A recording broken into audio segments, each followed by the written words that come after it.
여러분들, 이 가인에 대한 얘기를 길게 할 수는 없고 스킵해서 동생을 죽였습니다. 일로 인하여 그는 예덴을 떠나게 됩니다.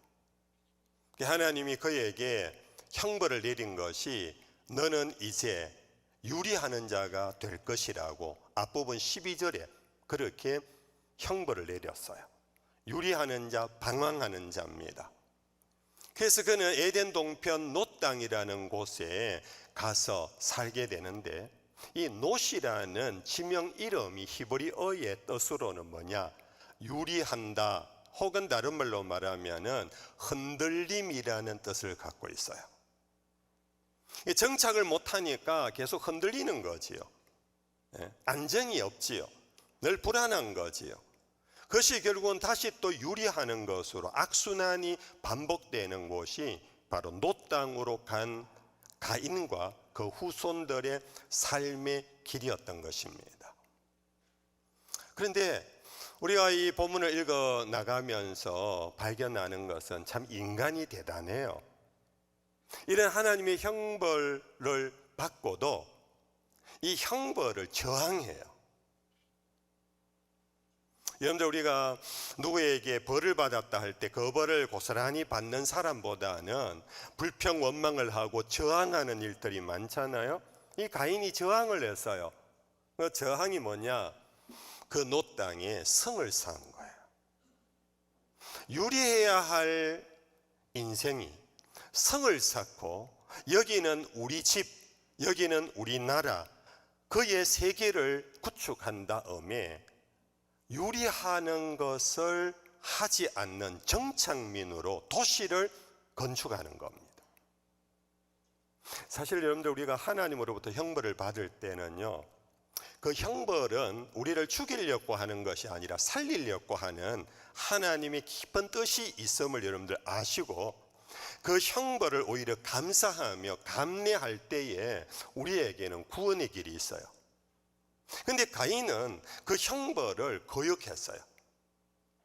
당신이 아무리 나를 유리하는 자로 만들어도 나는 유리하지 않겠다.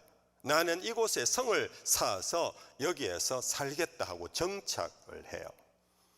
그리고는 그 성 이름을 자기 아들의 이름을 붙이면서 그 성의 세계를 대대로 자기 가문, 자기 인류의 길의 방향으로 삼는 것이 오늘 이 본문입니다. 가인만 그런 것이 아니라 가인의 후손이 누가 누구를 낳고 하면서 오늘 뒷부분에 보면은 18절에 보면은 라멕이라는 7대손의 이야기가 이후에 나오고 있어요. 이 라멕 때 와서부터 놀라운 인류 문명, 문화가 막 발달하는 그런 모습이 나오는데, 첫째는 중혼을 해요. 중혼이라는 것은 하나님께서 한 남자를 만드시고 한 여자를 지으시고 둘이 돕는 배필이 되어서 한 몸을 이루어 살도록 하는 것이 하나님의 결혼의 비밀 아닙니까? 그런데 라멕에게 와서는 다른 또 여인을 얻어서 여러 여인을 통하여, 중혼은 꼭 두 사람만을 의미하는 것 같지는 않고, 물론 아내의 이름 둘만 나옵니다만 많은 여인을 얻어서, 그것은 단순한 인간 남자의 정욕의 문제가 아니고, 이것은 이 흔들리는 놋 땅, 유리하지 않으려고 하는 몸부림 속에서 자기 가족의 수를 번성시키는 겁니다. 여러분들, 제가 어릴 때는요, 자식 많은 집이 부자였어요. 자식 많은 집이 힘이 셌어요. 거의 농사, 농경사회에서는 가족 수만큼 벌이가 됐기 때문에, 그런 의미에서 라멕은 중혼을 감행합니다. 뿐 아니고 20절 이하에 보면은 그렇게 해서 자녀 가족이 많아지니까 식솔이 많아진 거지요. 그래서 그들은 안정된 경제를 구축하기 위해서 이제는 유목에서 가축하는 것으로 옮겨가요. 그냥 들녘에 나가서 사냥꾼이 아니라 한 번씩 양 몇 마리를 이렇게 데리고 다니면서 풀 먹이고 오는 것이 아니라 아예 집에 우리를 만들고 가축을 집단적으로 그렇게 하면서 많은 부의 축척을 쌓아가요. 여기에는 성경학자들의 얘기는 양뿐만 아니라 소도 있었고 낙타도 있었고, 그렇게 해서 이 가문이 굉장히 부유한 번성하는 그런 세계를 만들었다, 그렇게 해석을 해줍니다. 이러한 일로 인해서 여러분들 얼마나 힘들겠어요. 많은 가축을 그리고 많은 식소를 거느리니까 지치고 피곤한 라멕은 비파와 수금 풍소를 만들어, 악기를 만들어서 음악을 해요. 우리 음악 하시는 분들 이해하고 들으십시오. 이 음악의 시초는 결국 뭐냐 하면은 자기들의 지친 몸과 마음을 안위하는, 스스로를 위로하는 그러한 도구의 시작이 바로 이 악기의 시작이었어요. 그러니까 인간이 가진 재물이 축적되고 식솔이 많아지니까 힘이 구성되고, 그러나 지치고 피곤하니까 음악의 예술의 문화를 일으키면서 낙을 누리면서 어쨌든 그 힘들고 고통스러운 것을 극복해 가려고 하는 몸부림, 이것이 놋 땅의 가인과 그 후손들의 모습입니다. 뿐 아니고 여러분들 22절에 보면은 이들은 고기뿐만 아니라 실제적으로 채소와 곡식이 필요하기 때문에 그것을 대량 생산하기 위해서 청동기와 철기 문명을 일으킵니다. 이것으로 농기구를 만들어서 과거에는 돌로 손으로 그냥 밭을 갈아서 씨를 뿌렸던 것을 이젠 대량 생산을 할 수 있는 그런 기반을 구축하는 아주 대단한 문명의 모습을 보여주고 있습니다. 그런데 이러면은 이 사람들 이제 더 이상은 유리하지 않고 방황하지 않고 이제 그들의 세계를 구축했으면은 행복하게 살 것 같지 않습니까? 그런데 그 다음 23절 이하에 보면 라멕이요, 아내와 함께 노래를 부르는 내용, 가사가 나오는데 이런 내용이 나와요. 라멕의 아들들이여, 내 말을 들으라. 나의 상처로 말미암아 내가 사람을 죽였고 나의 상함으로 말미암아 소년을 죽였도다. 이제는 자기를 건드리고 조금이라도 위협하고 힘들게 하는 사람을 그냥 두지를 아니하고 바로 죽여버리는 거예요. 자기 편, 자기 세계에 조금이라도 해가 될 것 같으면은 타협을 하고 평화를 도모하고 뭔가 이런 것이 아니라 그냥 없애버리는, 뿐 아니라 계속 그런 해대는 사람들이 나타나니까 24절에는 아예 경고장을 붙입니다. 가인을 위하여는 벌이 7배일진데 라멕을 위하여는 벌이 77배이로다. 그런데 이러한 모습은 이게 견고한 안정된 행복한 사람들의 모습이라고는 할 수는 없습니다. 오히려 외적으로는 풍부해졌습니다. 외적으로는 식솔이 많아졌고 어떤 도시가 커졌지만은 그들의 내면은 이와 같이 살기가 등등했고 살인을 섭섭치 않고 징벌을 하겠다라는 협박을 하고 있다라는 것은 반대로 그들 심리가 굉장히 불안하고 흔들리고 있다라는 것을 보여주는 증거라 할 수 있을 것입니다. 여러분들, 우리는 이 첩본 대지에서 결국 하나님을 떠난 인생은, 즉 에덴을 떠난 놋 땅의 인생들은 근본적으로 흔들림, 근본적으로 유리함, 근본적인 불안이 바로 그들 세계의 실존적인 상황이라는 것. 여러분들 잊지 마십시오. 우리는 하나님 앞에 범죄한 후에 하나님을 피하여 도망할 것이 아니라 하나님의 징벌을 감내하며 하나님께로 돌아가야 돼요. 그래야 살아요. 그런데 가인은 하나님이 지켜준다 그랬는데도 불구하고 하나님을 떠나버렸어요. 하나님 나를 어째 하려면 해봐라 하고 버젓이 하나님을 향하여 거역하고 베팅하며 반항하면서 하나님을 대항하는 문화와 문명을 구축하는 이 모습이 옛날 캐캐먹은 고대 인간의 전설에 불과할까요? 아니면 오늘도 여전히 우리 사회와 내 삶 속에 이러한 모습들이 진행되고 있을까요? 오늘도 여러분들 지난 한 주간 세상 가운데 유리하는 자로 살아왔습니다. 여러분들의 집이 있고 정처가 있고 안정된 모든 관계가 있지만은 우리는 성경을 통해서 볼 때 우리가 주님을 떠나서 살아가는 모든 자리는 바로 노땅입니다. 흔들리는 세계입니다. 불안과 유리하는 삶이었다가 오늘도 주님께서 불러주셔서 그 음성, 부드러운 음성, 내 이름을 알고 나를 불러주시는 주님의 음성을 듣고 주 앞으로 나온 것이 바로 이 자리입니다. 아멘. 여러분들 스스로 왔는지 모릅니다. 그러나 사실은 우리는 우리의 원함도 우리의 다른 박질로 주님 앞에 나올 수가 없습니다. 주님이 불러주셨기 때문에 왔고 허락하셨기 때문에 이 자리에 온 것입니다.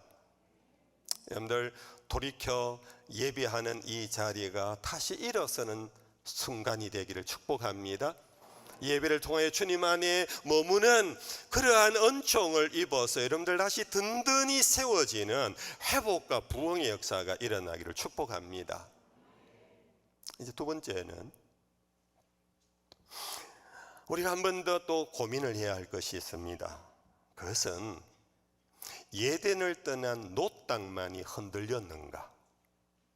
그곳에서만 유리하기 시작했는가? 우리가 창세기를 거꾸로 다시 3장으로 2장으로 올라와 보면요, 사실은 에덴에서부터 벌써 사람은 흔들리고 있었어요.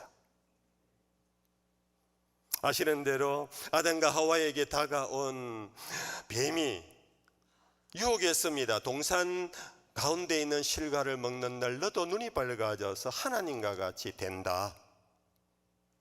이 말에 아담과 하와가 흔들려 버렸어요.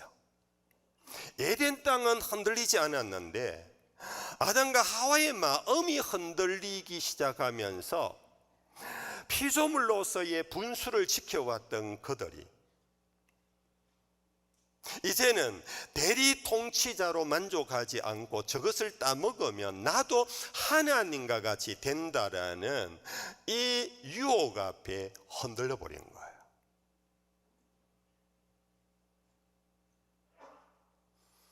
여러분들 교회 바깥에만 우리를 흔드는 자들이 있는 게 아닙니다. 교회 안에 와서 우리가 흔들리면 그 더 큰 사건이 생깁니다. 우리는 하나님의 어깨 사이에 그 품에 안기는 것으로 만족하고 감사하며 기뻐하며 살아야 하는데 하나님의 어깨 사이가 아니라 하나님의 머리 위에 앉으려고 하는 피조물이 창조주의 자리에 앉으려고 하는 마치 내가 하나님처럼 생각하고 행동하는 이 유혹에 여러분들 흔들려 빠지지 않기를 바랍니다. 저는 목회 40년을 하면서 이 흔들리는 것이 교회 안에 많음을 봤습니다. 저 자신도 마찬가지로 흔들렸던 미혹이 많았습니다.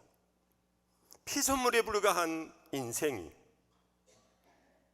하나님만이 할 수 있는 그러한 은행을 하려고 하는 오만과 교만이 우리를 흔들어 놓을 때 그것은 에덴 동편 롯 땅보다도 더 심각한 사태를 빚고맙니다. 그것이 결국은 죽음이 들어왔고 그것이 결국은 범죄의 결과인 타락의 길로 가버린 것입니다. 여러분들 가인이 아벨을 죽인 곳이 롯 땅입니까? 이 하나 더 생각해 보는 물음입니다. 최초의 살인이 롯 땅, 에덴 밖에 롯 땅에서 일어났나요? 에덴에서 일어났어요. 그런데 이거 굉장히 중요한 주목거리입니다. 그것도 뭐 하다가 일어났습니까? 예배드리다가 일어났습니다. 여러분들, 아벨의 제물은 받으시고 가인의 제물을 받지 않자 가인의 얼굴빛이 변하여 안색이 바뀌어 하나님도 볼 때 그것이 토론할 정도로 흥분하기 시작했습니다. 이 가인은 동생보다 우월감을 가졌습니다. 동생이 까불어 동생보다 내가, 그러면서 우월감, 비교의식 속에 우월감이, 자기보다 못하다고 생각한 사람이 하나님에게 인정받자 순간 보이는 게 없어진 겁니다. 그의 이성도 마비되고 그의 감정도 마비되고 흔들려 버렸습니다. 결국은 내가 내 아우를 지키는 자입니까 하는 관계가 부서진 것뿐 아니라 결국은 땅에 동생의 피뿌림, 살인의, 인간의 피를 흘리는 최초의 살인극이 빚어진 곳이 에덴 동편 롯 땅이 아닙니다. 에덴 안이었습니다. 여러분들, 교회는 평화의 땅이어야 합니다. 교회는 화목의 땅이어야 합니다. 교회는 사랑의 땅이어야 합니다. 분명히 교회는 그리스도께서 피 흘리셔서 산 땅이기 때문에 에덴과 같습니다. 그러나 문제는 에덴 땅에 가인이 우월의식 속에 동생을 업신여기고, 그러나 동생이 사랑받자 그는 흔들려 버렸고 동생을 죽이기까지 한 일이 옛날 옛적 전설의 얘기가 아니라 오늘 교회 안에서도 일어나고 있고 일어날 가능성이 우리들 속에 너무나 많다라는 사실이. 저는 목회 40년을 마무리하면서 제가 자주 들은 것은, 목사님, 세상 살기보다 교회 살기가 더 어려워요. 세상에는 그냥 안 보면 되는데 교회는 안 볼 수 없고, 교회에서 이러한 일을 당하는 것, 교회 생활 너무 어렵다는 얘기가 여러분들 남의 얘기가 되기를 소망하고 기대할 뿐입니다. 우리들의 얘기가 되지 않기를 바랍니다. 여러분들, 그러면 어떻게 해야 할까요? 우리는 에덴 땅과 같은 교회 안에서 피조물이 창조주의의 영역을 침범하려고 하는 이 흔들림, 이 유리하는 영혼, 형제요 자매요 한 피바다 한 몸 이루었다라는 우리 그리스도인들 안에서 우월감과 열등감 속에 미움과 시기와 다툼으로 그렇게 하는 일들이 도대체 왜 일어날까요?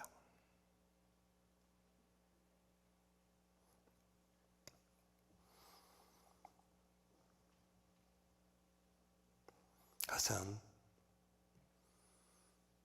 하나님의 말씀을 버리고 하나님의 말씀을 떠나는 데서 비롯되는 것입니다. 아담과 하와가 하나님의 말씀을 잊어버린 것이 아니고 거의 놔버렸어요. 동산실과 다 따먹어도 되지만 저 중앙에 있는 것은 따먹으면 안 된다, 정령 죽으리라는 하나님의 말씀을 놔버렸어요.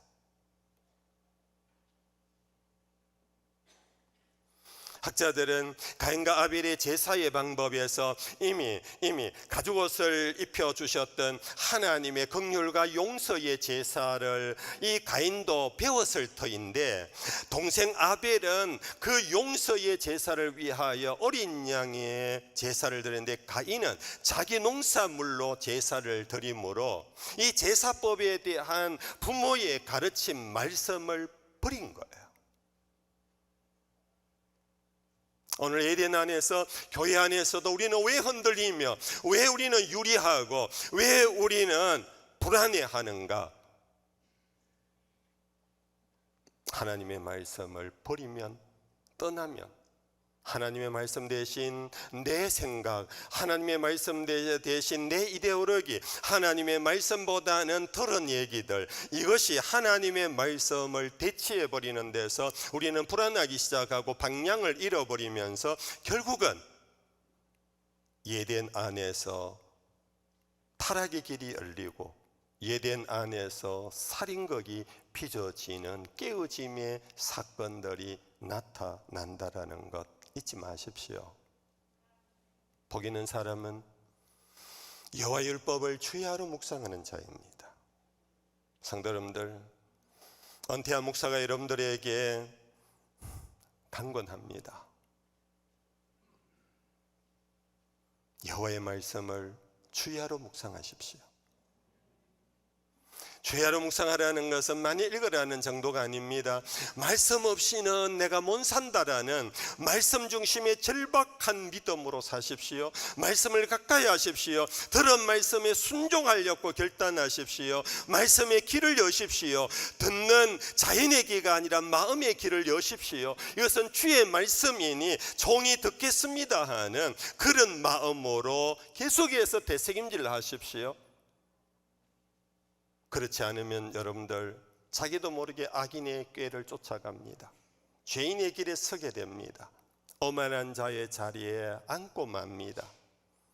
그것이 죽음의 길인 줄 모르고 거기에서 우리는 희덕거리면서 사는데 바람에 나는 겨와 같이 망하고 말 것이라는 시편 1편의 경고를 여러분들 마음에 기억하셔야 합니다. 여호와의 율법을 주야로 묵상하는 자는 시냇가에 심겨진 나무와 같이 시절을 쫓아 과실을 맺는다 합니다.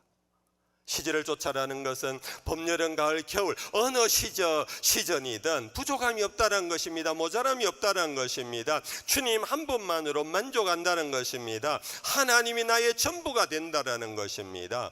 그러나 말씀을 놓아버리고 말씀 없이 그렇게 에덴에 사는 순간 사탄이 와서 흔들면 바람에 나는 겨와 같이 흔들려 버리고 날아가 버리고 없어져 버리는 결국은 멸망자가 될 수 있다는 것 여러분들 꼭 잊지 않으셔야 합니다. 이제 마지막 세 번째 말씀을 마무리하면서 말씀을 주야로 묵상하는 중에 하나님이 말씀 안에서 우리에게 부어주시는 귀한 선물이 있습니다. 그것이 바로 성령입니다. 여러분들, 예수님께서 십자가를 칠 때 제자들조차도 흔들렸습니다. 도망을 쳐버렸습니다. 유리 방황하는 자가 되어버렸습니다. 예수님이 부활하셔서 그들에게 찾아오셨습니다. 그들은 두려움 속에 가득하여 문을 꽁꽁 닫고 있을 때에 주님이 오셔서 너희에게 평강이 있을지어다. 너희에게 평강이 있을지어다. 숨을 쉬시며 이러시기를 성령을 받으라. 그런데 이것은 성령을 받으면 좋겠다는 권면이 아닙니다. 명령입니다. 우리는 다른 말씀을 명령이다 하는데 이상하게 성령 받으라는 이 명령을 굉장히 우습게 여깁니다. 그런데 이 명령은 우리를 죽이려고 하는 명령이 아니라 살리려고 합니다. 성령이 그들에게 임하는 순간 권능이 임했습니다. 그 권능으로 인하여 예루살렘과 유다와 사마리아와 땅끝까지 나아가도 더 이상 이제는 주님의 제자들은 유리하는 자가 되지 않았습니다. 더 이상 세상을 두려워하며 흔들리지 않았습니다. 오히려 가는 세상 끝까지 가도 그들은 예수를 위하여 살아가는 예수의 증인이 되었습니다. 그들은 삶의 목적과 가치가 흔들리지 않았습니다. 성령이 그들에게 임함으로 일어난 선물입니다. 지난주에 성령 강림절을 통하여 여러분들 말씀을 받았습니다. 성령 강림은 이벤트가 아닙니다. 50일 중에 한 주 그냥 생각하고 지나가는 것이 아닙니다. 그래서 우리를 살리기 위하여 예수님이 하신 말씀, 너희를 고아와 같이 버려두지 아니하고 내가 다른 보혜사를 너희에게 보내리니 그가 너희에게 오면 세상 끝날까지 항상 너희와 함께 있으리라. 너희들은 더 이상 고아가 아니다. 유리하고 방황하는 자가 아니다. 성령을 받아라. 성령이 세상 끝날까지 항상 함께 함으로 너희는 세상에서 망하는 법이 없다. 오히려 세상이 너희를 감당치 못하게 될 것이다. 이것이 초기 기독교회가 로마를 정복했고 초기 기독교회가 헬라 철학을 이겨낸 이유는 성령이 그들 가운데 임재하셨고 역사하심 속에 성령의 사람들로 그들이 다시 거듭나면서 세상을 이겼다는 것이 역사의 정언입니다. 오늘 이 말씀이 여러분들 흔들리는 여러분들의 삶 속에, 불안 가득한 여러분들의 삶 속에 시지퍼스와 같이 끊임없는 방황과 걱정과 염려 속에 있는 우리들의 삶을 이제는 샬롬 항상 기뻐하고 범사에 감사하며 하나님을 영화롭게 하는 그런 귀한 주님의 자녀로 살 수 있기를 주 예수의 이름으로 축복합니다.